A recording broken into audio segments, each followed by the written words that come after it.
And then as far as the near side of that park area, we went there a couple of days.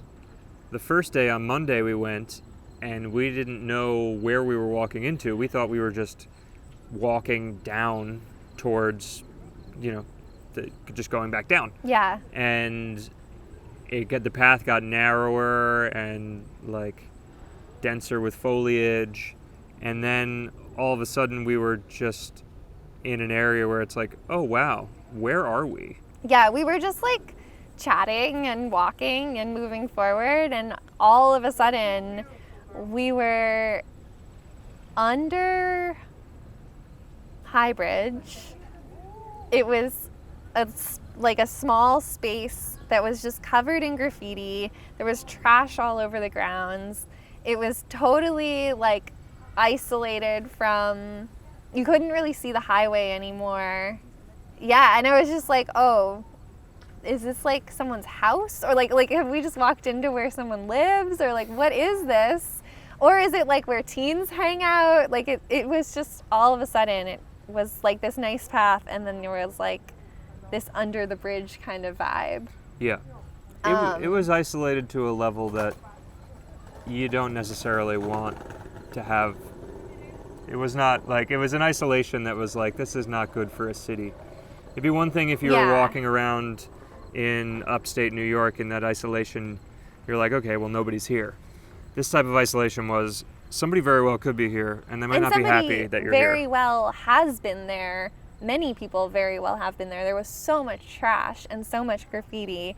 It was cool. I mean, in a way, it was very cool. Yeah. And what we found out as we just continued to walk forward, and this space was only the equivalent of maybe one block. Yeah. So it was up a little area, bridge area, and then down some stairs. And when we walked back down the stairs, we thought we could get back on a path next to the highway. So we started walking that way, and then it just ended. Then there was just no more path, and we were just we're on the highway, and that wasn't going to work. Yeah. So we turned around and realized that once we had gone down the stairs, we could actually just flip around, and we found ourselves under the other part of the bridge, and that's where there's this massive skate park. Yeah.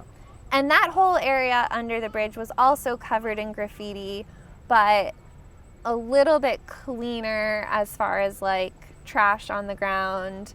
And one day we actually saw people from the Parks Department picking up trash and cleaning it up. And every day, except for I guess one day when you were on your own, there were a bunch of people skating and hanging out, and it was great. It was such a cool spot. Yeah. Yeah, so I took a bunch of footage the day that I was by myself, and it turned out that nobody else was there. And it's referred to as the Hamilton Bridge Skate Park, and it is so cool in terms of the graffiti that's there, and there's the bridge over top, coming around in this circular pattern. Yeah, and if anyone that's ever driven to get up to I guess the Palisades to go out of the city, and there's that circular part on Harlem River Drive, that part of the highway is right above the skate park. Yeah. But you can't see the cars because you're below it. You can see the cars from the lower part of that highway. It's really cool. Yeah.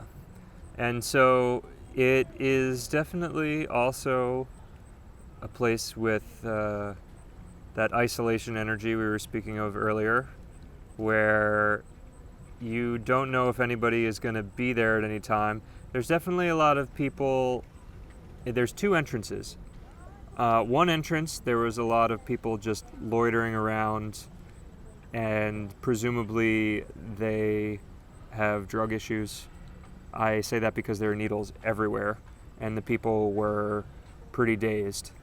And whatever, I wasn't hurt by them. They didn't do anything to us at all. But that was definitely an area where because of the isolation, I guess people feel comfortable hanging out there.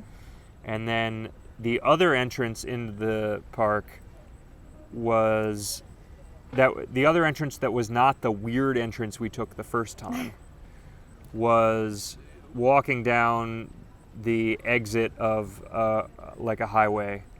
And when I was coming down from that angle, there was just a man at the top of a set of stairs just waiting there. I don't know why, what he was doing, what he was waiting for. He was just standing there in the middle of the day. No one around, not even, like, this was past where the cars were coming.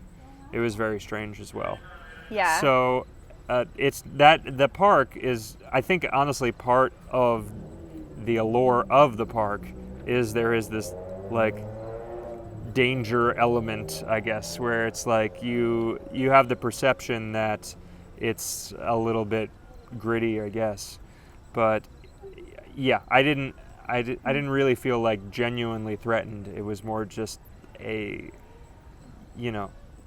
hair on the back of your neck type thing. Yeah, just like slightly uneasy. Yeah. Well, like the first day when we walked through that first kind of like strange entrance, I said to Mike, do you want to wait to come back here till I'm with you again? Or like text me when you're getting into this area and then tell me when you're out. Like, yeah. Because it's not, like it's just so isolated. And that's kind of just like anywhere in a city when you know that there's millions of people in the city, but you are the only one for a while in this spot where no one else can see you. It just starts to feel a little uneasy because you start to feel like, what if this, what if that, what if someone shows up, Right. And nothing happened. Everything was perfectly fine. And all the people that were over there were mostly skaters or, like you said, people that maybe have an issue with drugs and aren't harming us or, not to be scared of. It's sad to see that, and it, makes you feel uneasy because there's nothing that we can do to help them. Right. But other than that, there's, nothing to be concerned about. No, maybe there's something to be concerned about over there. Yeah, that little girl seems upset. Yeah.